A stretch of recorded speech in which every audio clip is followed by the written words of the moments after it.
Hello YouTube, hello les gourmands, j'espère que tout le monde va bien. Cette fois on va faire des escargots à la cannelle et on va faire des vrais pépites, donc bien croustillants, bien dorés et moelleux à l'intérieur, avec un bon goût de cannelle, un bon goût de beurre. Vous allez voir, si vous respectez tout, ça va être du beurre de faire ça. Ça prend un peu de temps, mais avec un peu d'attention et un peu d'amour pour le détail, ça va le faire. Donc on vous balance la recette, on vous balance toutes les petites astuces, on vous balance le matos qu'il faut. Et puis pour les petits jours où il fait moche, où il pleut, il y a du vent, ben quoi de mieux que de faire ça et de se régaler avec un petit café avec les potes. Donc voilà, j'espère qu'on va réussir à vous donner envie de ça. Et franchement c'est tuerie, ils sont bien moelleux, ils sont croustillants. Vous écoutez.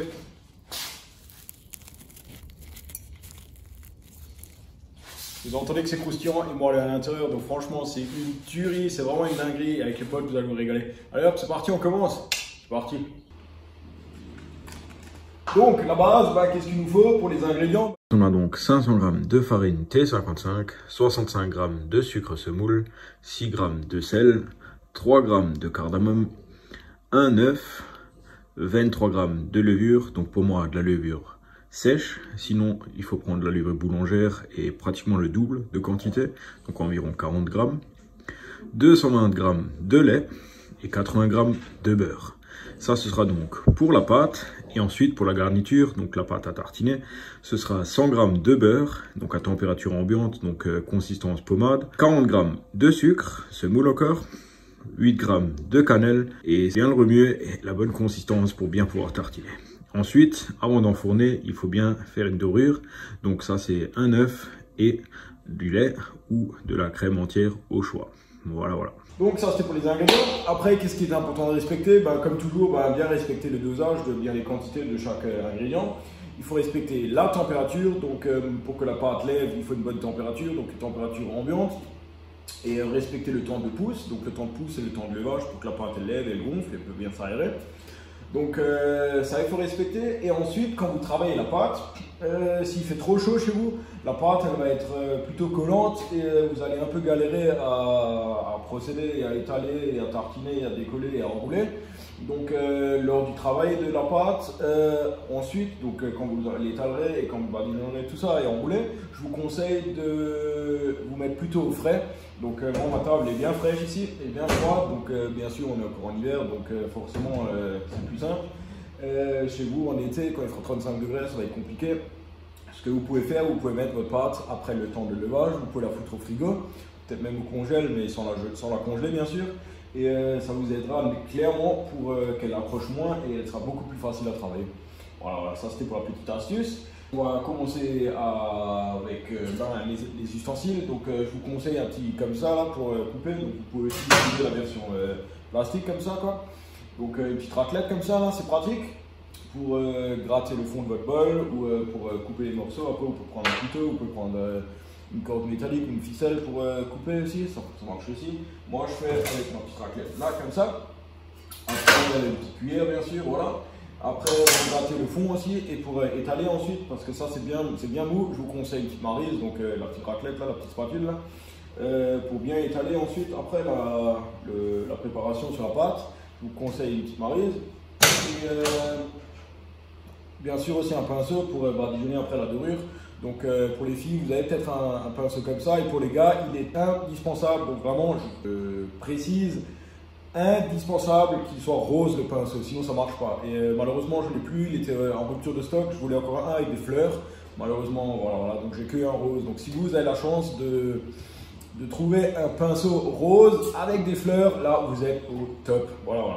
Donc voilà, bien sûr il vous faut peut-être une petite balance aussi pour les quantités, donc pour mesurer ça beaucoup plus précisément que juste avec comme ça après. Si vous n'avez pas une balance, un machin avec des graduations, ça va peut-être le faire aussi, plus ou moins. Et essayez de respecter le maximum les quantités, ce sera beaucoup plus simple. Et puis voilà, c'est déjà tout ce qu'il faut. Après pour le travail de la pâte, vous pouvez la faire à main. Il faut peut-être un peu plus de temps de levage pour que le réseau se forme. Donc le réseau, vous allez me parler, c'est quoi ce réseau? Il me parle de réseau là. Non, c'est pas le réseau de téléphone, c'est le réseau de la pâte. Donc qu'elle soit bien élastique, qu'elle se déchire pas, qu'elle soit bien lisse et flexible et élastique. Donc ça c'est le réseau de la pâte, donc il faut bien un certain temps pour que ce réseau se forme. Donc il faut bien travailler la pâte. et ensuite un temps de levage conséquent pour qu'elle soit bien élastique. On va vous montrer la différence maintenant. Donc ça, c'est le réseau avant. Donc vous voyez bien qu'elle se déchire bien. Elle se déchire, elle ne tient pas, elle n'est pas élastique, elle n'est pas flexible, elle colle, machin. Et ça, c'est le résultat après. Donc si on prend un petit morceau là, on arrive bien à l'étirer. Et on arrive même à la faire presque transparente. Donc, comme on voit là, vous voyez mon doigt à travers là. Donc on arrive presque à la faire transparente. Elle est bien, à un moment bien sûr elle va se déchirer, mais là vous voyez qu'elle est transparente juste avant de se déchirer. Donc là on a un bon petit réseau. Donc c'est comme ça qu'on la veut la pâte, elle est bien flexible, bien lisse. Si vous la faites à la main, il faut peut-être un temps de pouce un peu plus conséquent pour avoir un réseau. Et sinon si vous le faites à votre robot pâtissier, donc moi j'ai le modèle XXL ici là pour voilà, votre robot pâtissier à la maison, il va très bien faire l'affaire selon la quantité que vous faites. Et puis voilà, ça va être beaucoup plus simple. Voilà. Donc je vous propose qu'on commence là, on envoie les ingrédients. Donc pour les ingrédients, bah, c'est tout simple, il faut d'abord commencer par les liquides. Donc si vous mettez vos liquides au fond de la cuve, ce sera beaucoup plus simple parce que si vous mettez la farine au fond de la cuve, ça va galérer à racler, ça va coller au fond. Donc on va d'abord mettre les liquides. Et c'est quoi le plus grand liquide? Ben, c'est déjà notre lait. Et vu que chez moi il fait froid, dans mon atelier, eh ben, on va le mettre au micro-ondes. Donc on va le chauffer et ensuite on va le balancer dans la cuve. Allez hop, on se retrouve tout de suite. Voilà donc notre lait qui va voler dans la cuve. Et du coup, notre prochain ingrédient est les œufs. Voilà pour les œufs. Et maintenant qu'on a le liquide, on va passer à la levure. Donc moi je prends de la levure sèche. Donc voilà. Voilà. Pour mélanger bien la levure et pour bien la diluer dans les liquides, on va faire tourner un tout petit peu, histoire de bien diluer, et en attendant, on va préparer le reste des ingrédients. On va prendre notre sucre ici. Donc pour moi, il n'y en aura pas assez, donc on va en rajouter. Voilà. Donc pour moi, je travaille bien évidemment avec une plus grande quantité. Donc on va prendre un mesureur.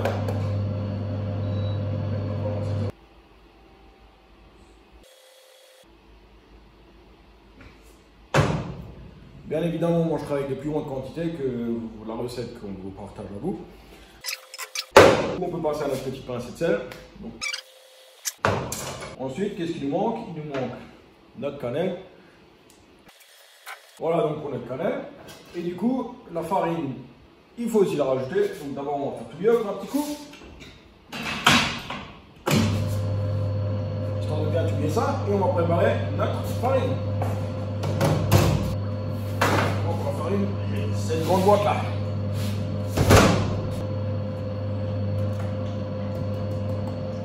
Une fois 500. 2 fois 500, 3 fois 500 et 4. Voilà. Et vu que notre mélange est complet, on peut attaquer le travail de la pâte.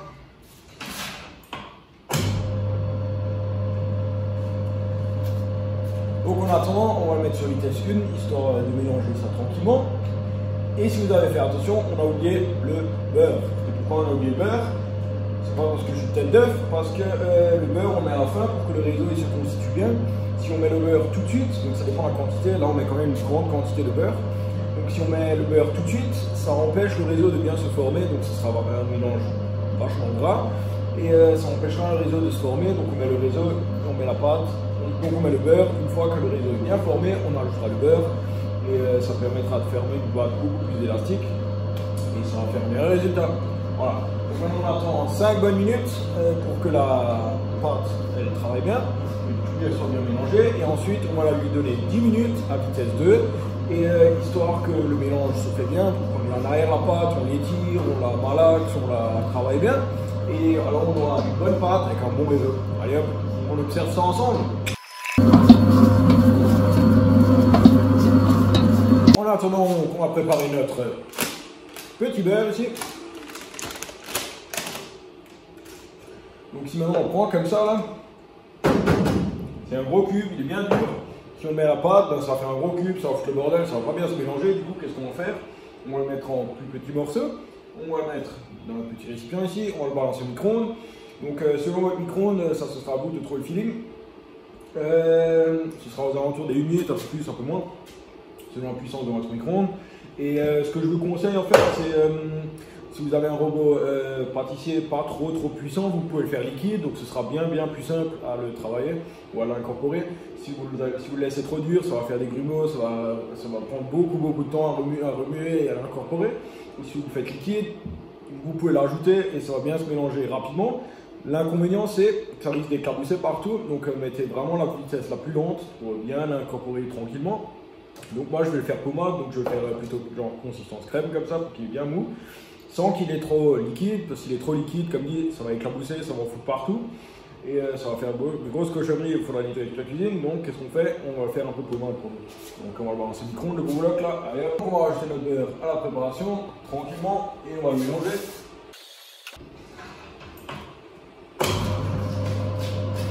Et donc ici on voit notre pâte qui a formé un bon réseau, donc si on prend un petit morceau là, on arrive bien à l'étirer, comme ça qu'on avait la pâte, elle est bien flexible, bien lisse. Et du coup maintenant on va la mettre à lever tranquillement, donc pendant 2 petites heures, on va la mettre à température ambiante pour qu'elle va lever, donc elle va presque doubler de volume. On va mettre un petit chiffon par dessus, histoire d'éviter qu'elle se déchèche la pâte, donc au-dessus qu'elle forme une petite croûte, donc ça on va éviter avec le petit chiffon. Dans 2 heures on se retrouve du coup pour le travail de la pâte. Allez hop, à tout de suite, on se boit une petite mousse en attendant.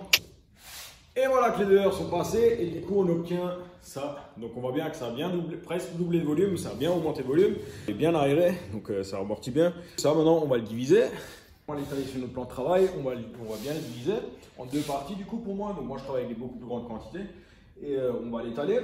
Et ensuite on va faire notre préparation, on va l'étaler dessus, on va pouvoir faire l'enroulage, diviser en portions, le mettre sur plaque et l'envoyer au four. Allez hop, c'est parti, on fait ça ensemble. Allez c'est parti.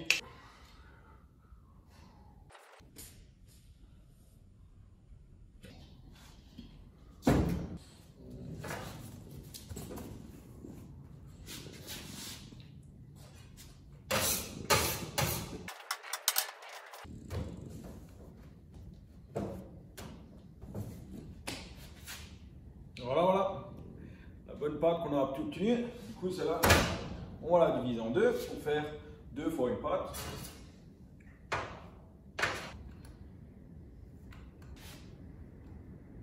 Du coup, on a nos 2 pâtons là.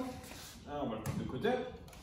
Et du coup, on va pouvoir l'étaler et faire la préparation. Donc, on va l'étaler, histoire de la laisser refroidir un peu. Comme ça, sur le plan de travail, ça refroidit un peu. Donc, pour moi, ici à l'intérieur, il fait froid. Donc, on va laisser refroidir un peu ici. Et ensuite, on va faire notre préparation. Et du coup, c'est ici que notre pâte, il entre en jeu ici.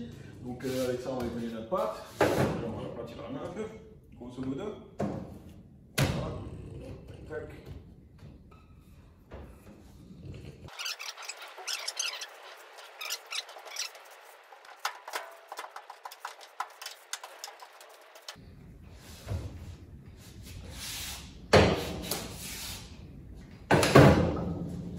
Et voilà environ à quoi ça devrait ressembler. Le format, il faut bien le trouver pour vous, pour votre dimension de pâte et pour votre quantité que vous faites. Inutile de le faire trop fin, donc il faut trouver un peu le juste milieu que pour vous. Après ensuite, pendant l'enroulement de la pâte, vous pouvez encore un peu étirer, vous pouvez encore un peu jouer. Tout ce qui est important, c'est de faire une pâte bien rectangle, bien former les coins. Sinon, vous allez avoir un rouleau qui se ferme sur la fin et ça ne va pas être pratique pour l'enroulage. Donc moi, je vais laisser ça un peu pour quelques minutes sur mon plan de travail, histoire que la pâte elle prend un peu froid de la plaque. Et pendant ce temps, on va préparer notre préparation à tartiner dessus. C'est parti! Et pour notre préparation, c'est tout simple. En fait, il nous faudra du beurre, il nous faudra de la cannelle, donc la cannelle qu'on a ici, et du sucre. Voilà. Et ces 3 ingrédients, on va les mélanger ensemble. Et ce qui est absolument indispensable, c'est de trouver la bonne consistance du beurre. Donc si vous la faites liquide, ça va pas être bon du tout, donc ça va couler partout. Et pendant la cuisson, ça va juste dégouliner, ça va pas s'imprégner dans la pâte, ça va pas rester en place. Et si vous le faites trop dur, pour l'enrouler, ça va être le bordel. Donc ça va pas être bon non plus. Il s'agit de faire un bon mélange, donc genre comme une pâte à tartiner un peu. Le sucre, pareil, si vous faites le mélange trop liquide ou trop chaud, le sucre il va s'incorporer dans le beurre, il va fondre dans le beurre et du coup ça va pas rester en place. Donc il faut trouver un mélange un peu pommade comme ça, pâte à tartiner, pour que le sucre, la cannelle et le beurre se mélangent bien et que vous allez bien pouvoir tartiner ça dans la bonne quantité, le bon dosage. Et c'est là que vous aurez un bon résultat. Voilà, allez hop, c'est parti.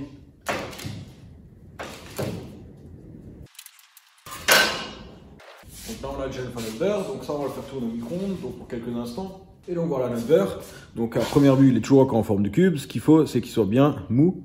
Donc là on voit qu'il est bien mou. Donc voilà, c'est cette consistance qu'on cherche.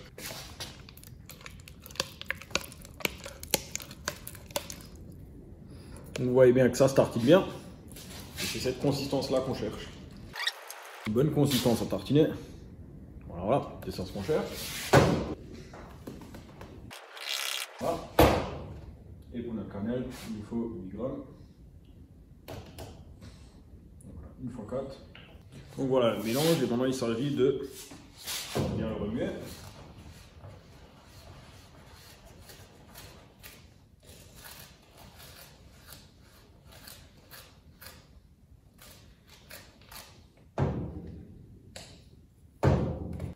Pour moi ici il est un tout petit peu durci, donc n'hésitez pas à le redonner un coup. Par rapport au micro-ondes, on peut vraiment vous dire le timing qu'il faut. Par rapport au timing du micro-ondes, on ne peut pas vous conseiller vu que ça dépendra vraiment de la température de la pièce et de votre micro-ondes et de la température de votre préparation. Donc vaut mieux prévenir que guérir, donc vaut mieux starter encore 10 secondes, rajouter 10 secondes, rajouter encore 10 secondes, que de faire trop. Si une fois que c'est liquide, c'est, on pourrait dire, presque raté. Donc voilà, donc n'hésitez pas à y aller étape par étape et de lui redonner un coup. Voilà la consistance qu'on cherche. Donc c'est vraiment une pâte à tartiner. Donc là, cholestérol, si tu m'observes, je suis sûr, tu es en train de faire cholestérol party, tu vois comment. Mais voilà, parfois, il faut faire des sacrifices et faire vraiment des bonnes choses. Donc voilà, c'est ce qu'on va faire. Donc maintenant qu'on a la préparation, du coup, il ne faudra pas oublier de diviser ça en deux aussi. Donc on va en prendre notre maryse. On va prendre notre maryse ici. On va prendre la bonne dose. On va étaler ça.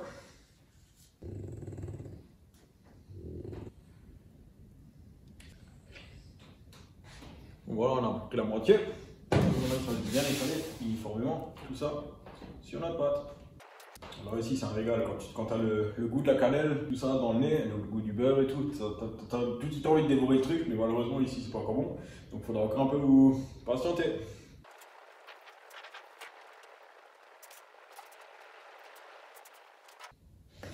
Et donc voilà pour la première couche, donc on a fait le premier pâton, il est prêt à enrouler. Donc on va vous montrer ça de près.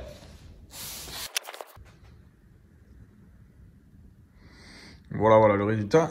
Donc on voit que notre pâte elle est quand même relativement épaisse. Voilà. Et du coup maintenant c'est vraiment une question de feeling par rapport à vous, par rapport à la température, par rapport à la température de la pâte, d'enrouler ça. Donc pendant que vous l'enroulez, vous pouvez bien tirer encore un peu.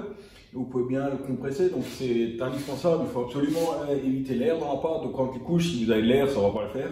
Donc il faut absolument éviter l'air et faire ça délicatement avec vraiment patience et finesse et pour avoir un meilleur résultat possible. Et essayez d'avoir les bords bien droits, sinon vous allez avoir des couches différentes et ça ne va pas le faire. Voilà. Donc c'est ce qu'on va faire. Donc n'hésitez pas à vous aider si jamais ça accroche un peu. Vous pouvez vous aider de votre raclette un peu. Encore du beurre dessus. N'hésitez pas à décoller un peu le bord là-bas. Pour moi, c'est mon travail, ça n'accroche pas beaucoup. Donc là, j'ai la chance. Donc au début, je vous conseille de tirer un peu. Tac, tac, tac.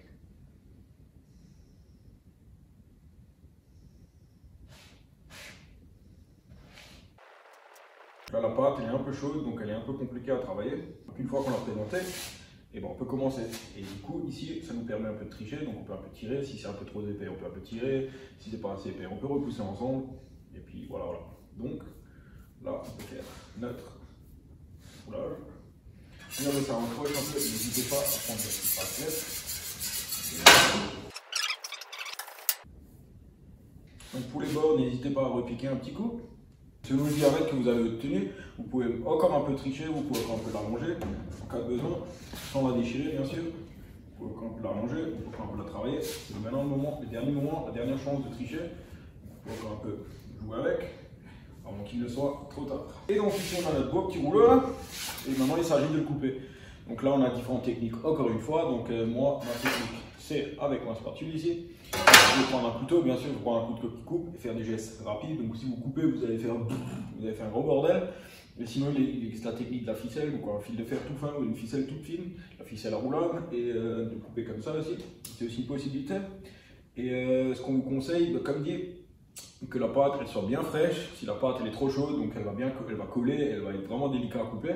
Donc si la pâte elle est bien fraîche, elle va être beaucoup plus dense, beaucoup plus compacte, beaucoup plus dure. Et à ce moment-là, vous allez faciliter la vie pour couper. Donc là pareil, c'est une question de goût aussi, et question de votre four, question de la cuisson et question de feeling au fur et à mesure du temps. Il faudra trouver le bon format. Si vous les faites trop épais, il y a un risque que ce soit pas assez cuit à l'intérieur. Si vous les faites trop fines, elles vont être trop sèches. Donc à vous de trouver un peu le juste milieu. Voilà. Donc moi les miennes, elles font comme ça. Tac. Voilà. Et du coup moi, à la fin, je les pose une fois sur plaque, je les présente. Et après, vous pouvez faire des petits ajustements, vous pourrez un peu les pousser un peu en bas pour que ce soit bien régulé. Voilà, ça vous le faire. Donc maintenant, on va faire la découpe. On a accéléré. Ça va donner des monstres, un truc de malade. J'ai vraiment abusé.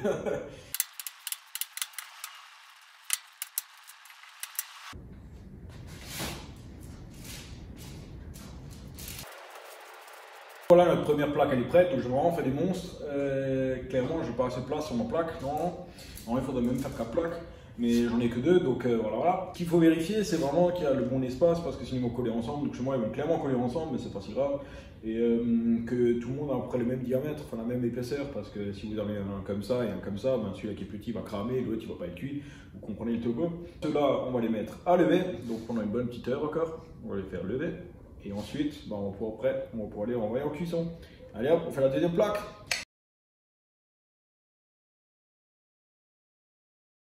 Et voilà donc le résultat après la levée. Donc on l'a fait pousser pendant 1 heure encore. Et si vous regardez bien, vous voyez bien les petites bulles d'air. Et vous voyez bien comment la pâte elle est épaissie et comment elle s'est ouverte et comment elle est aérée. Donc c'est vraiment ça ce qu'on recherche. Et du coup maintenant on va faire préchauffer notre four. On va enfourner tout ça. Et pendant 15 minutes, une vingtaine de minutes maximum, et à 150-160 degrés pour mon four du coup. Donc pour votre four, ce sera vraiment à bord. Donc moi j'ai un four mixte vapeur, chaleur tournante et tout bordel, donc ça changera vraiment de votre four. Et pour ceux qui étaient donc attentifs, vous avez vu qu'on a oublié quelque chose, donc on a oublié la dorure. Donc moi j'ai fait mon petit mélange là avec mon pinceau rose, malheureusement sans fleurs. Et ça on va donc du coup le tartiner par-dessus, donc on va bien déjeuner tout ça. Voilà, la bonne dose. Donc moi j'ai pris de la crème entière, donc un mélange de crème entière, moitié environ avec un œuf, histoire que ça reste un peu en place. Sans cette dorure, ben, ça va dessécher au-dessus, ça va former une croûte. Avec la dorure, ça va rendre bien croustillant, bien doré. Ça va pas dessécher, ça va être super moelleux. C'est ça ce qu'on recherche. Et voilà qu'on a enfourné nos petits pépites. Donc maintenant elles sont à 160 degrés pendant 20 minutes environ. On va bien observer ça, on va voir ce que ça donne. Donc non, au milieu elles vont se lever, elles vont se décoller. Donc ça va faire limite des pyramides, des trucs. Et à l'extérieur elles vont s'ouvrir, donc la fin elle risque de s'ouvrir. Mais c'est pas grave. Et certainement elles vont coller aussi ensemble parce que j'ai fait vraiment des monstres. Et je les ai un peu trop à coller, mais c'est pas grave, on va quand même se régaler. Et voilà, donc 20 minutes de patience avant de se régaler encore. Allez hop, pour vous c'est de l'accélérer. Allez hop. Allez hop. Et voilà donc nos belles petites pépites. Et donc elles sont bien dorées, bien belles petites couleurs, elles sont bien moelleuses. Donc on va goûter ça ensemble. Ça met vraiment l'eau à la bouche, j'ai vraiment envie de croquer. Et par contre il faut laisser encore un peu refroidir. Et puis voilà, donc j'espère pouvoir vous donner envie aussi de vous lancer là-dedans aussi. Et de faire vos propres escargots à la cannelle. Et franchement ça déboîte vraiment. Et avec ça, un petit café au lait comme ça, tranquille, posé dehors, avec le beau temps qui revient. Ah, quel bien, quel bien, quel bien. Allez hop, on se déguste ça.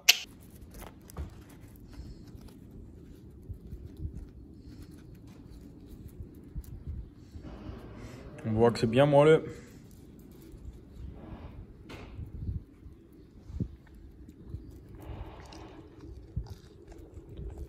Et croustillant à la fois.